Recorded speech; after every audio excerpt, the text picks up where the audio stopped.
jihad, holy war.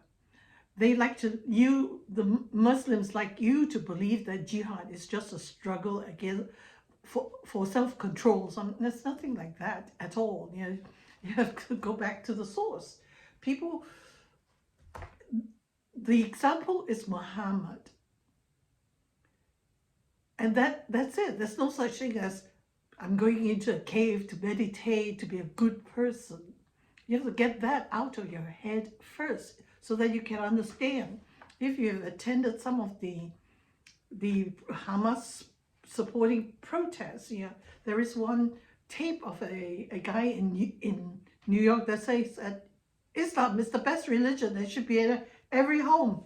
The whole idea is for the whole world to say the Shahada. The Shahada is the Muslim confession of faith. La ilaha illa Allah wa Muhammad Rasulullah. There's no God but Allah, and Muhammad is his prophet. And that's just it. And how do you enforce it? We in the West seems to think by speech, by conduct. Yes. But mainly by jihad. It means an act. You convert or you die, and that's just it. And this books, and many of them are found in ISIS camp after they've devastated it. They read it and they believe it. And that's why when we forget what happened. We forget how they came over and just strafed people, how they cut open pregnant women and take out the baby and mutilate it. Then they shot the woman. Did they shoot her first to cut her up her stomach, or cut her stomach out to shoot her? Then we suspect that because of their barbaric acts, they would torture first. And we just hearing about it, we don't need to see pictures of beheaded babies, please, for heaven's sake. To know that, I guess we cannot imagine that people would do these things. There are, as I've said in my previous video, God breathed his spirit into us to distinguish us from beasts. But if we take out that spirit of God, we become beasts. That's just it. When beasts kill, they just kill. And what does he say about jihad? I'm not going to go into full length about jihad or anything, but it's all in the Quran. The whole major part of the Quran really is about the non-believers and what to do with them, jihad. So here he says, this is in the Quran, chapter 9, 29 to 32. I'm quoting the Quran, he's quoting the Quran, I'm quoting from him.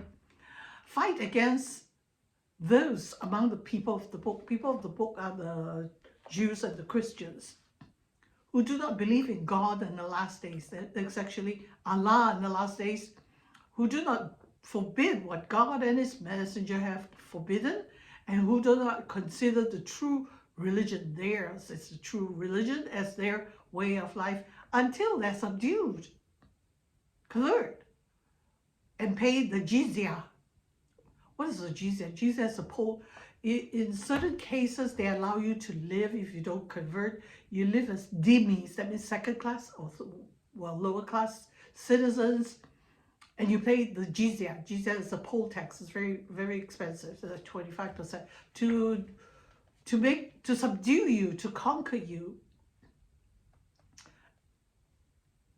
And this is chapter 9, verse 29 to 32. And the reasons for jihad, which have been established in the above verses, are these: to establish God's authority in the earth, to arrange human affairs according to the true guidance provided by God, to abolish all the satanic forces and satanic systems of life, to end the lordship of one man over others.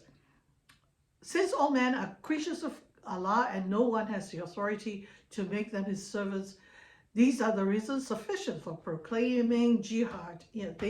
It sounds very much like ours. Nobody needs to oppress, but there's only one true religion, and that's Islam. See, what they claim is that the Quran is the word of Allah, word of God.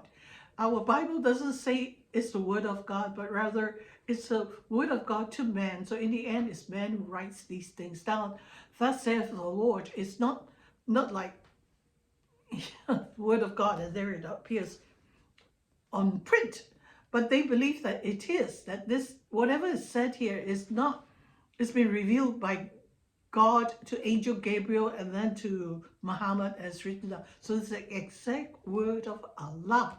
Means it cannot be changed, that it stands for eternity until the last day, or what they call the day of judgment. And they are to enforce it. See, so the law based on the Quran is called Sharia. Because the Quran is the word of Allah, Sharia becomes the only law on earth that is godly. You can say how great is democracy, communism, Marxism, but those are still man-made systems, and they have no reason to be there, and they have to enforce Sharia, which is the true godly law based on the Quran, the word of Allah, but by whatever means. Jihad too. So that is what we have today, or since the beginning of the religion, when it came about, that it's in the Quran, and jihad is enjoined on every Muslim. He must use his wealth, he contributes to jihad, and his body, that he does jihad himself. See, and the rewards of jihad is tremendous. We have to see, the other guy, this guy, Angwa Sheikhs, in one of his books say, why did Muhammad start Islam? To raise an army, to get rich, and to get laid. What do I mean by that? It doesn't sound reasonable or acceptable, but it sounds old-fashioned and outdated, but that's just it. How are you going to fight that if they use all kinds of whatever means needed to bring this about? What do you do? Right. So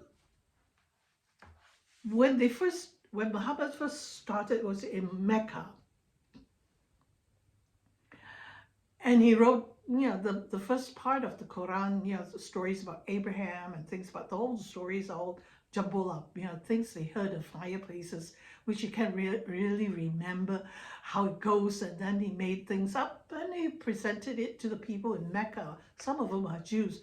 We forget that when the Jews were kicked out of Jerusalem, they went all over the Muslim lands, today's Muslim lands, in Morocco, Iraq, Iran, where's the Saudi Arabia, everywhere. There were Jewish tribes in Mecca. You went to them and said, they said, we've heard these before, these are all fables, of course, because it's in their book. And they laughed at him and they drove him out. So he moved from Mecca to Medina. What was Medina? Medina was called Yathrib. Yathrib is a Jewish enclave, more Jews than there. So he eventually took over them. He was poor. So what did he do? Brigandage, raid the caravans. So there is caravan trade between Damascus and Mecca. People going back and forth. So he would go raise an army, group of Medinans, and go raid them. And so sometimes, well, most of the time, so it was very successful because people were taken surprised, like, So that's what it is. So what happens in this kind of raid is, so he's trying to be very, very upright. He says, forbidden are women to you who are married. You cannot touch married women, except those whom your right hand possess. So during this raid, we're Muslims, we're believers, so these are not. That means their blood is free to be spilled. You can grab the goods, kill their men, and take the women.